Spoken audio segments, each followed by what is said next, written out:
Magandang gabi po. Dinner po tayo. Meron po ako ditong paksiw na pata. Plus, nilagyan ko po ng 2 hard-boiled eggs. Tapos yung paksiw na pata, meron din po siyang kasamang yung bulaklak ng saging po yata yan. Banana blossom, kung tawagin. So, nag-baseline na po ako no, through the CGM. 106 po yung baseline. I'll eat the paksiw na pata.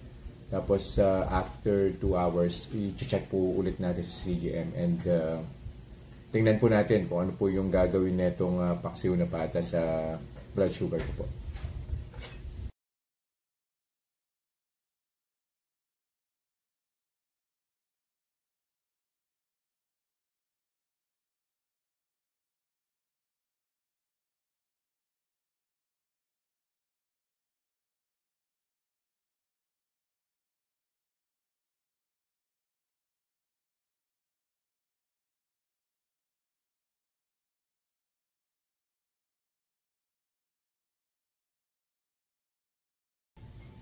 Nakalimutan ko pong banggitin, meron pong allulose sugar yung paksiw na pata na kinain ko po today.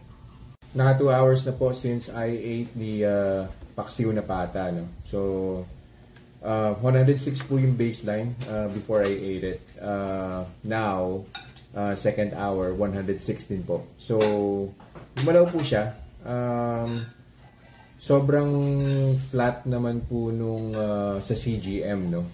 Nag-start po tayo ng 106, tapos after an hour, umakyat po siya ng 108. I think yun na po yung pinaka-peak, 108. And then after an hour again, on the second hour, bumaba na po siya ng 106.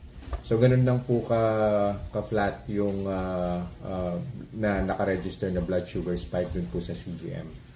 Ang conclusion po natin, no, definitely recommended po siya. Wala pong problema rin sa paksiw na pata. Though you have to take note, wala pong hinalong sugar doon. So, vinegar and yung the usual lang po na what do you call this? Yung vinegar, soy sauce, tapos meron pong whole pepper, yung black pepper. Of course, yung naglalagay po kasi yung wife ko ng powdered garlic at saka yung powdered onion. Plus, of course, yung fresh na garlic and onion na sinusuke. So, yun lang po for this review. I'll see you guys in the next vlog. Bye-bye.